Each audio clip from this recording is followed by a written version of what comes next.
like a skeleton. Workshops everywhere. It took weeks to find your way around. The workshops for every trade you ever heard of. Painters, sailmakers, coppersmiths, boiler makers, cabinet makers. I even learned a bit about French policy off it. Harlem was a fine place to work, but dangerous. Every ship coastal labor, and there'd be lots of injuries besides. I was in the engine works for a while. Very well equipped it was. That's how we built the triple expansion engines. 2 of them, each as high as a 3-story house. I worked in the frame bending shop. You'd heat steel beams in the furnace, then hook them onto slabs of cast iron and hammer them curved. It was skilled work. You had to bend them more than you needed because the frames cleaned out a little when it cooled. Shell plates that made up the hull weighed up to 4.5 tons. They were taller than the da. The plates were overlapped on the edges. Some were raised, one after another. We called it clincher. One of the foremen told me years ago, that's how you built steel ships. I worked as a heater boy. You had to heat the rivets on a wee plate. You pump the bellows till the rivet was white hot. Then you get a hold of it with your tongs and throw it up to the catcher. And he put it in the hole in the plate for the holder up. There were 2 of us on the other side of the plate with the holder up. I had to hammer the rivet so it filled the hole before it turned dull red. The double bottom.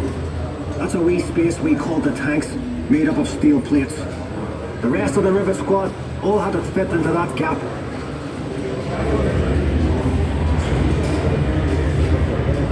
One of the foremen would check each rivet with a special hammer. It made a ringing sound, but helped to get back and chased it out after work. I get scared working down in that double bottom. You only had candles for light. And the constant hammering against the shell plates. You could hear it all over Belfast. Some of those boys ended up stone deaf, so they did. We were paid 31 bob a week. The heater boy and catcher got 16 bob. But we all worked the same 54 hours. The upper deck was steel too, and part of the strength of the ship. There's no straight lines in a ship. And when you look down the weather deck, you can see the shear of the hull, the stopped her reflection at sea. The stern frame had to be strong enough to take the rudder turning in heavy seas. You'd have all these timbers and guy wires to steady the frame, and men scurrying around like ants underneath.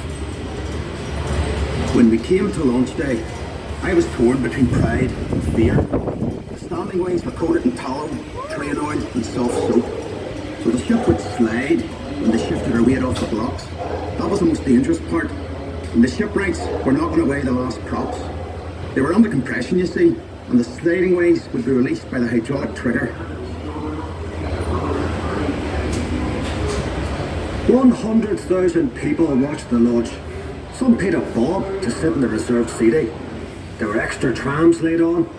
Then we all went off to the pub to wish her well. Doc, you were proud to be an island man that day.